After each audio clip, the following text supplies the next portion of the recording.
Certains le connaissent peut-être bien, ont déjà eu l'occasion d'apprécier sa cuisine, d'autres pas encore. Je les invite à le faire, du coup. Bonjour à toutes et à tous. C'était pas forcément à moi de le dire quand même, mais voilà, je crois que j'aurais pu conclure comme ça, hein, mais vous, bon.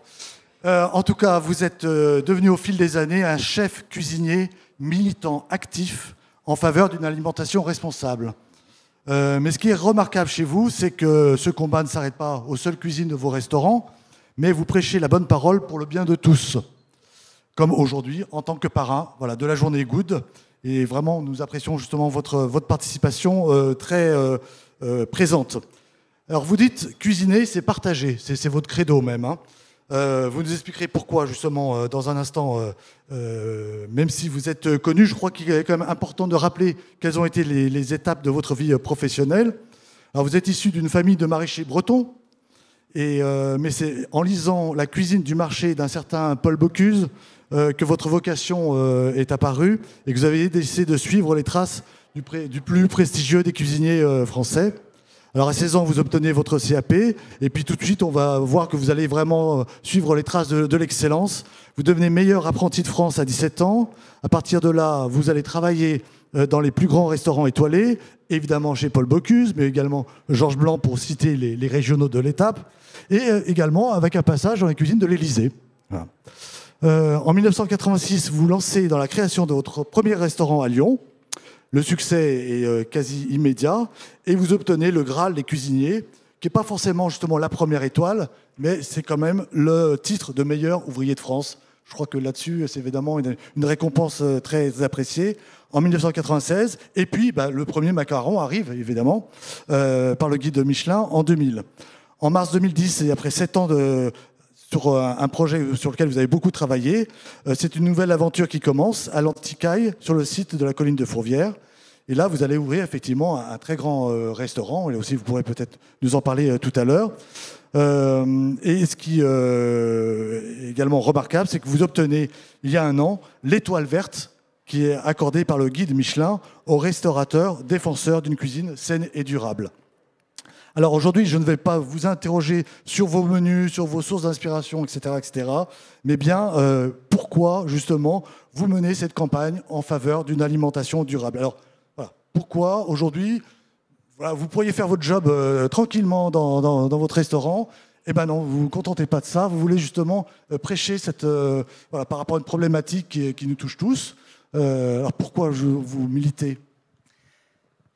Alors, comme je l'ai dit ce matin, c'est vrai que je me suis rendu compte il y a une dizaine d'années en arrière que les choses, il fallait les changer. Ça prend du temps de changer les choses. J'ai travaillé avec mes équipes et il y a 6 ans, on a fait un véritable virage. Alors, on a complètement changé nos façons de faire. La carte, elle est vraiment éphémère, on la change quand on a envie. On ne se laisse plus coincer par les saisons avec des produits qui restent à la carte pendant toute la saison. Si on trouve un beau produit pendant 15 jours, eh bien on le met à la carte et après on passe à autre chose. On ne s'interdit plus rien, on n'a plus de barrières. Donc ça, depuis 6 ans, on a fait un gros travail auprès de nos producteurs et de nos éleveurs. Donc du coup, j'ai eu la chance de rencontrer Jean-François Tedesco, avec qui nous avons créé une application qui s'appelle Mes producteurs, mes cuisiniers.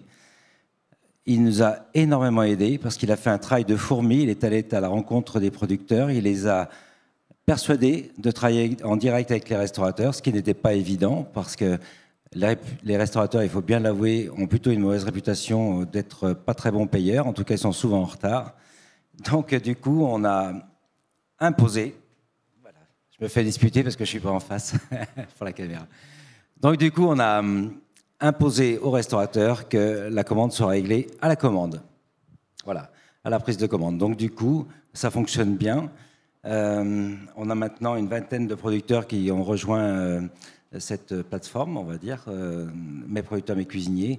Et pour nous, c'est vraiment formidable parce qu'on se rencontre en fin d'année, donc ça va être dans un mois ou deux. Et avec eux, on décide de toute la production sur l'année à venir. Donc, il y a un producteur qui dit moi, je vais vous faire 150 kilos de BF15, l'autre, il va nous faire de la Charlotte. Voilà. Et donc, on arrive à couvrir nos besoins. Et bien sûr, il y a les aléas des saisons. Donc le fait d'avoir plusieurs producteurs, même si au départ on n'avait pas prévu certaines quantités avec eux, eh bien, on peut être appelé à leur demander si la saison est un peu moins bonne que prévu ou si, par exemple, on a eu l'année dernière, après le premier confinement, une période très chaude et donc tous les légumes sont arrivés en même temps et après le reste s'est mis en sommeil et on n'a pas pu en avoir avant le mois d'août. Voilà, donc d'où l'importance d'avoir plusieurs producteurs. Donc du coup, on est allé chercher plus loin, là où il faisait plus frais, où les légumes s'étaient pas mis en sommeil pour qu'on puisse en avoir. Voilà. Ce n'était pas simplement des relations entre cuisiniers et producteurs, il y a une espèce de relation d'amitié. Vous m'avez dit, oui, c'était devenu des amis. L'idée, c'était de recréer un pont entre deux mondes qui n'auraient jamais dû s'ignorer et qui s'étaient un peu perdus de vue, quoi. Et c'est, à mon sens, normal et naturel que les cuisiniers se rapprochent des producteurs parce que sans eux, on n'est pas grand-chose. Et on est juste là pour, je dis souvent, on est les artisans au service du goût et au service des produits. On est là pour magnifier les produits et les rendre, c'est ce qu'on appelle la gastronomie d'ailleurs. Hein. C'est la cuisine élevée au rang d'art et c'est notre vocation, donc on essaie de le faire le mieux qu'on peut. Alors, vous faites le mieux pour le meilleur. Vous mettez justement en avant le lien entre la nourriture, l'alimentation et la santé.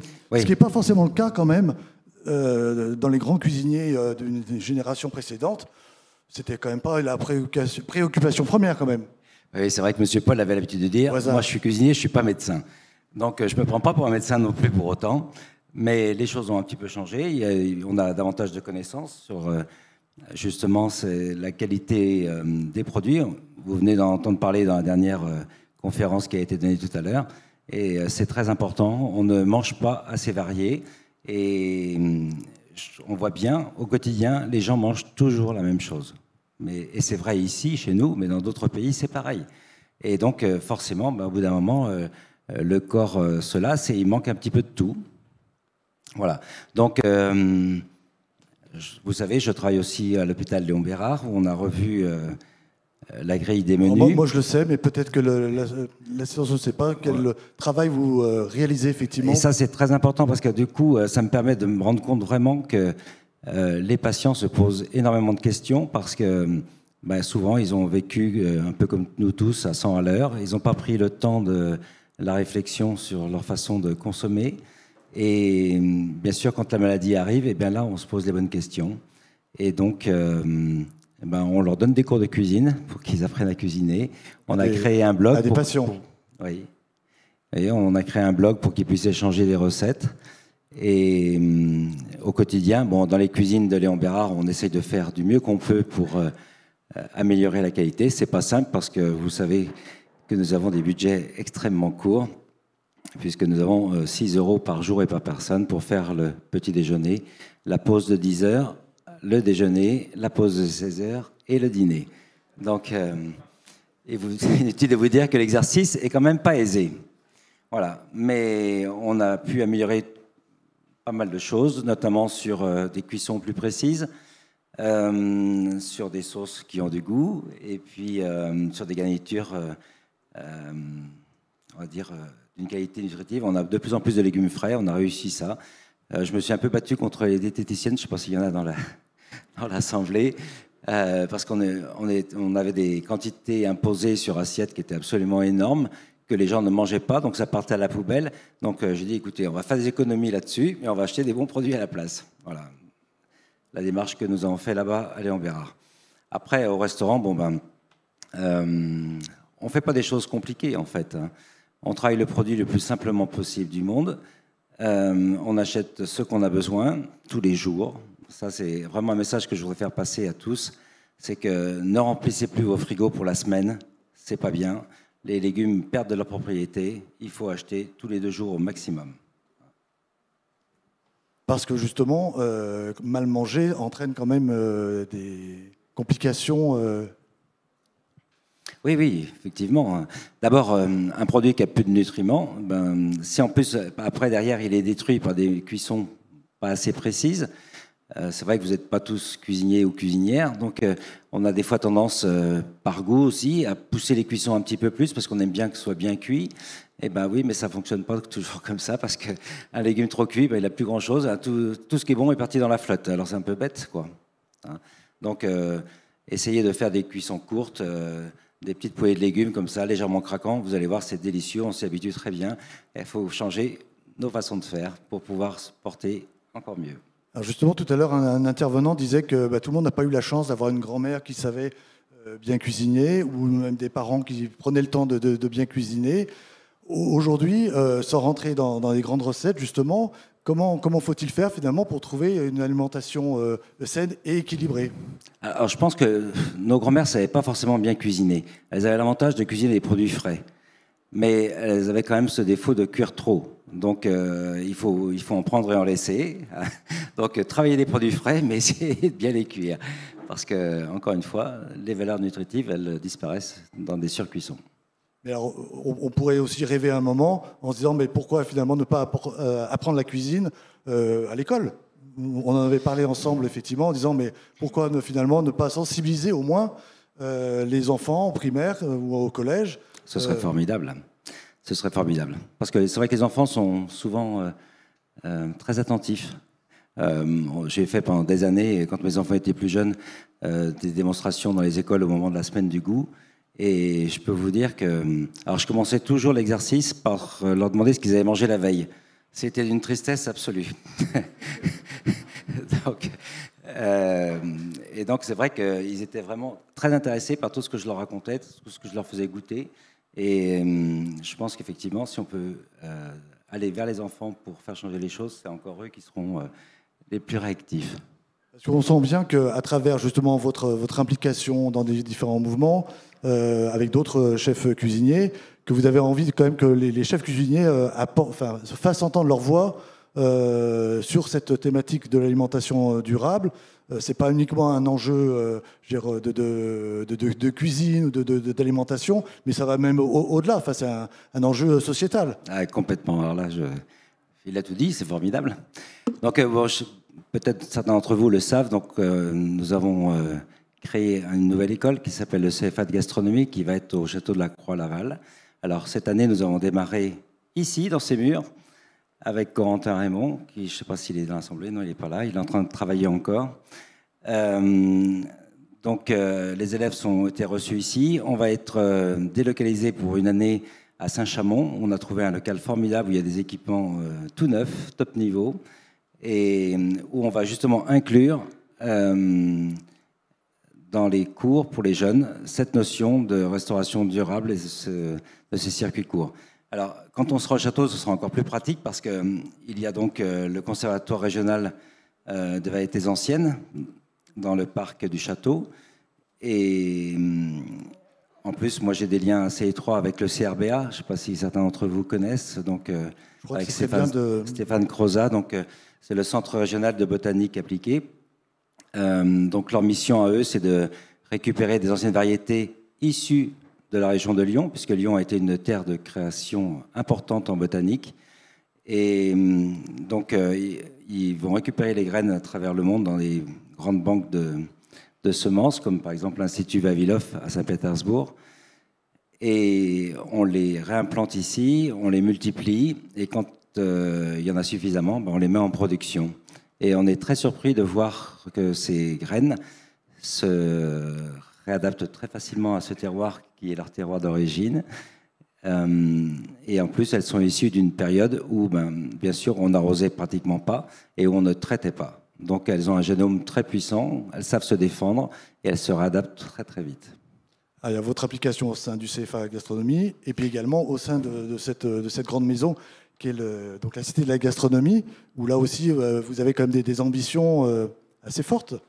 Oui, donc avec Régis Marcon et l'ensemble du comité Rabelais, nous sommes en train de réfléchir à ce que va devenir effectivement la Cité de la Gastronomie, de tout ce qu'on va pouvoir vous proposer dans les années à venir pour que ce lieu vive et qu'on puisse organiser des événements comme celui-ci pour échanger et pouvoir faire changer les choses. Vous allez au-delà même de cette implication, vous souhaitez même revaloriser les métiers des professionnels de la terre.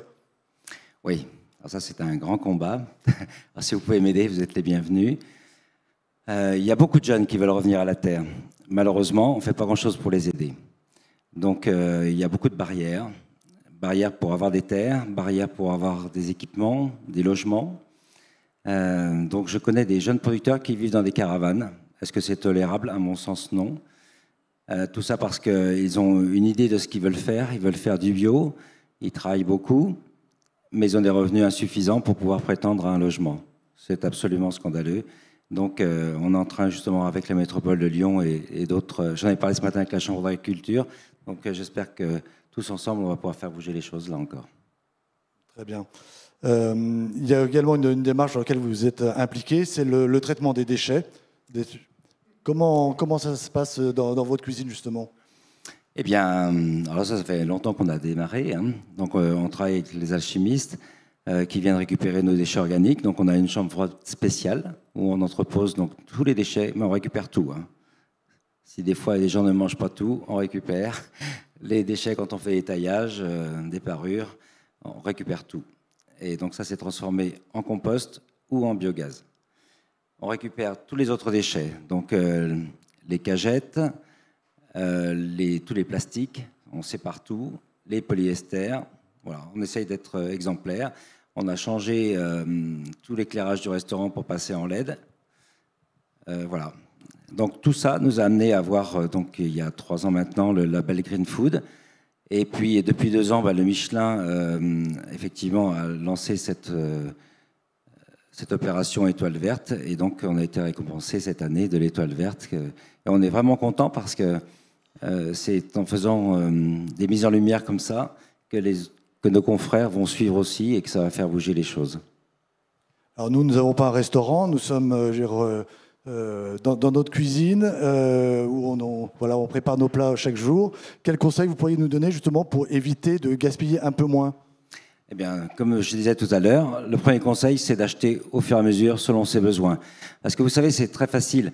Le vendredi ou le samedi, on va faire des courses, on met dans le frigo. Après, dans la semaine, on a la bonne surprise d'être invité à droite et à gauche. Et puis, à la fin de la semaine, il en reste quand même trop dans le frigo. Alors, c'est où on essaie de les modifier rapidement en faisant une soupe, en mélangeant tout. Et après, on en mange pendant 3-4 jours. Mais du coup, là encore, c'est une soupe qui n'aura pas grand-chose à vous apporter sur le plan nutritif, quoi. Donc ça, c'est pas non plus très très bon. Redis-moi, j'avais un autre truc que je voulais dire, mais du coup, j'ai oublié. Sur le traitement de déchets? Oui, tant pis, écoutez ça. L'approvisionnement? Non. J'ai mangé la consigne. Pour un chef, c'est quand même... Vous savez ce qu'on va faire? C'est ça va revenir. Voilà, puis au fur et à mesure des... Après, et on va faire un petit tour de... le micro au public, très nombreux. Et on a du coup encore 10 minutes pour justement que vous puissiez répondre à leurs questions. Donc là, c'est une charmante jeune fille qui va vous passer le micro.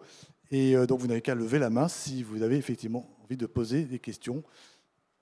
Soyez pas timide. Hein. Ah oui, quand même, je pensais. Sinon, je crois que ça ne vous intéressait pas.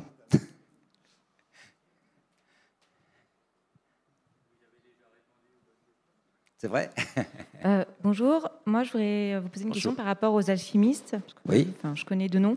Savoir si c'était eux qui étaient venus vous chercher ou vous qui aviez souhaité justement réfléchir à qu'est-ce que vous alliez faire de vos biodéchets, sachant qu'en plus on a une loi qui va bientôt s'imposer en 2024. Donc du coup, voilà, quelle était un peu la démarche que vous aviez eue avec eux? Non, c'est nous qui avons cherché. Alors à l'époque, ils ne s'appelaient pas les alchimistes, c'était les nutritivores.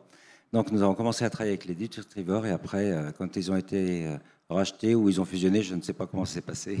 En tout cas, maintenant, c'est les alchimistes. Mais c'est bien nous qui avons fait la démarche. Voilà. Et donc justement, oui, ce que je voulais dire, ça m'est revenu.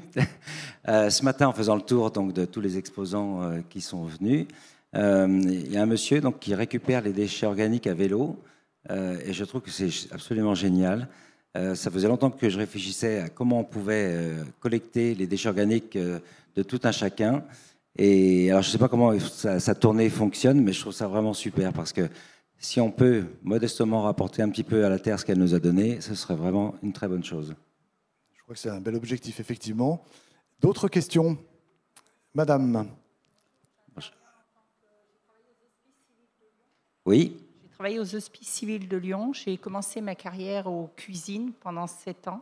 Oui. Ensuite, j'ai été aide-soignante. Donc, j'ai confronté des gens avec un cancer. Et je trouve formidable que vous puissiez accéder aux cuisines et donner des initiatives parce qu'il y en a vraiment besoin. Oui. Et que ça évolue pour les gens. On n'avait pas beaucoup de moyens au départ et Là, j'ai fini ma carrière et je vois qu'on évolue quand même pour des petites collations à 16 heures qui sont préparées par des diététiciennes. Parce que jusqu'à maintenant, c'était vraiment juste. Ouais. Hein. Voilà. À Léon-Bérat, on fait toute notre pâtisserie. Voilà. Donc il y a quand même du progrès. Mais c'est vrai que j'ai eu l'occasion d'aller quelques fois dans les EHPAD. Alors là, c'est carrément l'horreur. Les C'est EHPAD, un cauchemar. ouais. Donc là, je suis en train de travailler avec Sylvia Pinel, qui est l'ancienne ministre, sur un projet de loi pour une alimentation décente en milieu hospitalier et en EHPAD. Parce que franchement, c'est indécent ce qu'on sert à nos aînés. Mais indécent. Je suis d'accord avec vous. Et nous, ça nous faisait mal au cœur en tant que soignants quand on voyait que les familles à midi apportaient à manger, même qu'ils n'avaient pas le droit. Mais oui. Ils apportaient à manger à leurs patients qui étaient en chimio parce que ce qu'on leur servait ne leur convenait pas. En tous les cas, merci à vous. Mais je fais du mieux que je peux. Question. Et merci de votre présence. Donc, je viens rajouter une couche sur les EHPAD. Je m'occupe d'un EHPAD qui s'occupe les Girondines en tant que bénévole, qui est destiné aux non-voyants et malvoyants. Mais il leur reste, ils sont malvoyants ni mal comprenants, ils ont comme des odeurs. Et vraiment, c'est un désastre ce que l'on sert. J'y ai mangé très souvent, je m'en suis occupé pendant 12 ans bénévolement. Vous avez parlé tout à l'heure de 6 € par jour pour l'ensemble de la journée. Dans les EHPAD où nous sommes relativement bien dotés, on a 4,76 €. La moyenne nationale, c'est 4,20 €. Donc, ce que je voulais vous dire, puisque vous êtes en contact avec Madame Pinel, vous êtes sur la bonne voie, continuez. Merci. Mais je ne vais pas lâcher, je vous garantis. Parce que demain, c'est moi qui vais y être à l'EHPAD. Hein, donc Pas tout de suite, pas tout de suite. On a encore besoin de vous. Oui, bonjour. C'est ici. Pardon. Je suis végétarien. Qu'est-ce que vous pensez des protéines de soja et du gluten de blé comme alternative à la viande, toujours dans cette thématique du développement durable? Tout dépend d'où vient le soja, quoi, toujours pareil. Hein, parce que vous savez qu'il y a quand même des productions de soja qui ne sont pas très recommandables. Mais il y a plein de céréales qui apportent des très bonnes protéines. Donc il faut vraiment ouvrir votre consommation à plein de choses. Nous, on est en train de travailler dessus à fond, là. Parce que moi, je crois beaucoup au végétal, parce que je n'ai pas envie de manger des insectes. Donc, je pousse à fond sur ces protéines végétales, parce que je pense que c'est quand même une source d'avenir plus que les sauterelles. Moi, je vais vous poser une question. Oui. Quand vous avez basculé quand même votre façon de cuisiner, comment ont réagi vos clients? Parce qu'aujourd'hui, vous proposez effectivement des plats végétariens. Est-ce que ça a été une révolution? Est-ce que vous avez reçu des courriers Alors, on a fait ça dans la douceur quand même, hein, mais vous imaginez pas le nombre de messieurs qui prennent notre menu végétarien. Et ça a été une très belle surprise parce que, naturellement, j'avais pensé que ce seraient les dames qui seraient les premières intéressées. Eh bien non, figurez-vous que les messieurs sont aussi sensibles à ce qui se passe et à leur bien-être, et c'est vraiment une bonne chose. Et enfin, je ne sais pas comment vous consommez de la viande et du poisson par semaine, mais je vous assure que quand on allège tout ça, on se sent vachement mieux. Et attention, hein, je ne veux pas tirer sur la viande ni sur le poisson. La viande, moi je milite pour que les producteurs puissent vivre de leur travail, hein, donc il faudra qu'on paye le prix. On va se faire plaisir une fois ou deux dans la semaine avec de la très bonne viande, qu'on arrête de manger de la saloperie qui pollue la planète parce que ça fait des sources de pollution. Hein, l'élevage, on le sait. Hein. C'est pareil pour la volaille. Là, nous, on travaille par exemple avec un producteur qui fait des truites saumonées, hein, dans l'Isère, qui leur donne que des céréales. Il n'y a pas de farine animale du tout dedans. Donc, il y a des choses qui sont possibles à faire. Donc, il faut encourager ces belles initiatives. D'autres questions? Monsieur. Alors, moi, je voulais vous questionner sur votre rapport à votre frigo. On sait aujourd'hui que les tomates, quand on les laisse au frigo, elles perdent leur goût, peut-être leurs vitamines. Et vous, en tant que chef, vous avez peut-être des impératifs de chaîne du froid. Mais, oui, vous, personnellement, est-ce que vous recommanderiez aux gens de sortir du frigo une belle quantité de choses? Oui, effectivement.